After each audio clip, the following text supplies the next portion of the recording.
Salut tout le monde, je m'appelle Vassili et bienvenue au programme Gear One. Maintenant, je me trouve dans une Ford Focus RS, la 3e génération.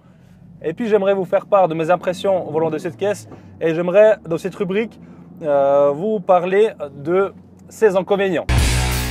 Donc regardez plutôt la vidéo, le test drive, la revue automobile de cette caisse avant de regarder peut-être les points négatifs que je vais dire là-dessus. Mais il y en a quelques-uns quand même, je ne peux pas les laisser passer comme ça. Premier point négatif, c'est malheureusement le confort. Quand on achète une voiture comme ça, on se dit oui, elle sera sportive, elle sera dure, elle sera rigide.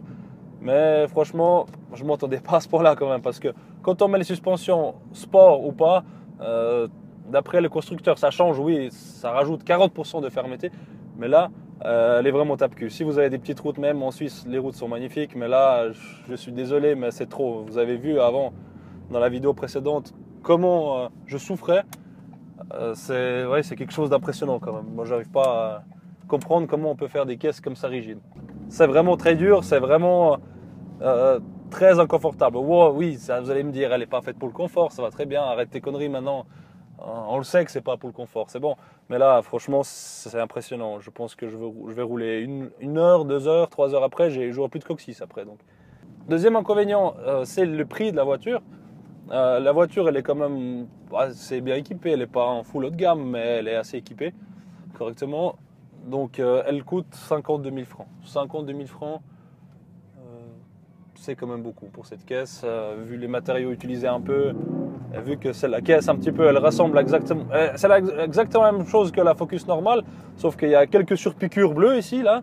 Vous voyez, sous la portière, sous le frein à main, sous le volant, des surpiqûres sur les sièges. Le volant, c'est le même.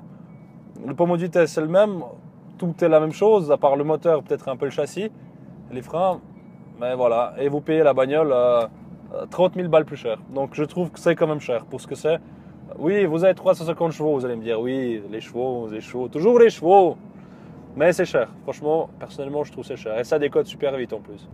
Le troisième inconvénient de cette caisse, ça sera la finition. La finition dans cette caisse, malheureusement, elle laisse vraiment à désirer parce qu'on voit plein de plastique, plein d'éléments qui sont tout proches de nous, à nos touchés, à portée de main, qui sont vraiment de très bas de gamme. En plus, je vois sur les portières, vers les rétroviseurs, c'est tout du plastique. On touche, on a l'impression que c'était du plastique pour des jouets d'enfants qui étaient fabriqués. Donc, c'est vraiment un point négatif. Malheureusement, je trouve qu'ils ont pas mal économisé. Et je ne sais pas si vous avez vu dans la revue automobile de cette Ford Focus RS, je vous laisse la voir. Mais sous le capot, vous avez la grosse traverse là. En plastique devant, je ne sais pas déjà comment on peut faire ça en plastique, c'est pour gagner sûrement du poids.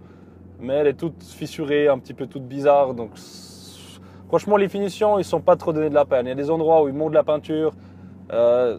Finition, je pense que les Allemandes, elles seront pas mal devant. Donc, si vous prenez une Golf ou une S3 ou comme ça, ou bien même une française, je pense, les finitions seront peut-être un petit peu meilleures.